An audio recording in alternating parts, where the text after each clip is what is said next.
سيدنا وإمامنا عمر بن الخطاب رضي الله تعالى عنه امت مسلمه لا یو شپاړس لوی وصیتونه وکړل.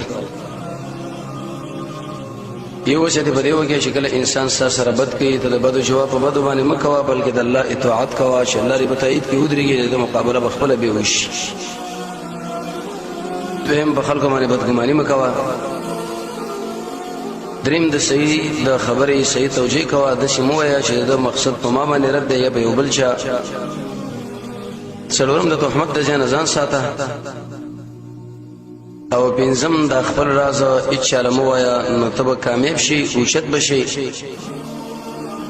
شپږم چې کله یو کار لا واقع شوی نه دی پاره خپل دماغ بند مساته وما په بی پیدي کارونه کې ځان بندوما. اتم ځان لا نیکان ملګری انتخاب کا زکه د راحت په وخت کې ډول دی او د مصیبت په وخت کې دا کومک او مدد دی. نه هم رشته وو اگر کله رشته ته وجنی ما لسم بیجه قسمونه وکوا. وجه دره شکل انسان بیجه قسمونه کوي په دې باندې د اهل او مال ارس بربادیږي او تلف کیږي.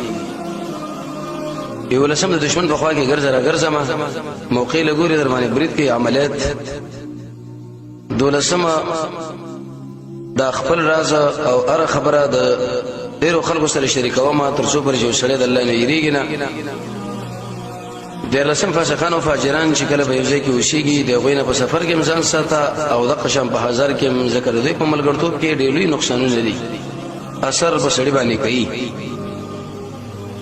څلورلسم ویل چې کله الله مخې له ودرېږي ډېر په عاجزۍ ودرېږي. قبرستان باندې چې کله ورتېږي ډېر په عاجزۍ او ګناه لا ټینګيږي. د شنه چې ګناه درنوشي به ورسره ارمان کې هیڅ پیدا بدرنه کی. پنځم دا هغه چا سره مشوره کوي چې هغه رب العالمین نه یریږي دا به تر ډېر کې حصہ ونه کې مشورې درکې. او شپاړسمه ورته ویلې چې کله یو سړی ستا مصیبت پورته کوي نه ستا غم نه پورته کوي دا سره به غم نه شریکي وجدا دا چې غیر نورم به تخریبي.